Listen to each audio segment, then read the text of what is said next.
स्वामी जी, एक बहुत ही सटीक और मैं आपको एक प्रश्न कर रहा हूँ।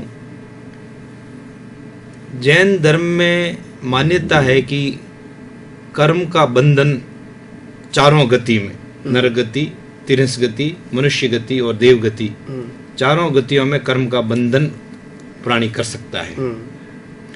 लेकिन आपके विजन, आपका आर्ट ऑफ विजन में मैंने एक बार सुना था, आप कह रहे हैं ओनली एक मनुष्य जन्मी, मनुष्य जाति ऐसी एक, उसमें ही कर्म का बंधन होता है, बाकी तीनों गतियां जो है वो ओनली भुगतान स्वरूप है, उसमें कर्म का बंधन नहीं होता है। तो इसमें बहुत कॉन्ट्रडिक्शन है। तो आप इसको विस्तार से और उदाहरण देकर समझाइए कि दूसरी तीनों गतियों में बंधन नहीं होता है कर्म का बंधन। बताओ मैं, कुदरत का कानून यानी लॉ ऑफ नेचर ये क्या कहता है? जो गति के अंदर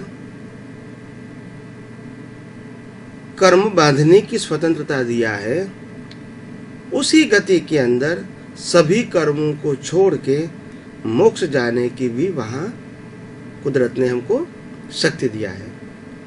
बाकी तीनों गति में न हम कर्म बंधन कर सकते हैं और न वहां से मोक्ष में जा सकते हैं। तो पहला लॉ ऑफ नेचर, जो गति के अंदर यानी मनुष्य गति के अंदर हम नए कर्म चार्ज भी कर सकते हैं और सभी कर्मों को खत्म करके मोक्ष भी जा सकते हैं। ये दोनों का पुरुषार्थ हम मनुष्य भाव में ही कर सकते हैं। बाकी की जो तीन गति है वो कर्मों की भुगतान के लिए वन वे भुगतान, उसमें चार्जिंग नहीं होता है।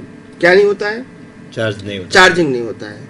तो इसीलिए बाकी की तीन गति सिर्फ कर्मों की भुगतान करके नया बर्थ लेना है। तो आपके मन में प्रश्न उठेगा कि अगर बाकी तीनों गति में अगर कर्म डिस्चार्ज होते हैं, चार्ज नहीं होते, तो नया बर्थ कैसे मिलेगा? बराबर है? बिल्कुल। देवलोक में से आके मैं मनुष्य में आया तो कर्म कहाँ बना? मनुष्य पशु योनि में आके मनुष्य में आया तो कर्म कैसे बना? नरक लोक में से आके मनुष्य में आया तो कर्म कहाँ से बने? भले उन गतियों से वो नरक गति से देव गति में जाए या तिरंस से देव गति में जाए, मनुष्य में नहीं भी आए, तो भी फिर वो कर्म तो बंधन उस गति में उन्होंने किया है जब वो। हाँ, तो यहाँ भी लॉ ऑफ नेचर, कुदरत का कानून ये कहता है कि मनुष्य भव के अंदर कर्मचार करने की शक्ति है, तो उसमें उसकी क्षमता क्या है? तो मनुष्य भव में कोई भी मनुष्य मिनिमम 1 बर्थ का कर्म चार्ज कर सकते हैं और मैक्सिमम 8 भव का कर्म चार्ज कर सकते हैं 1 बर्थ में।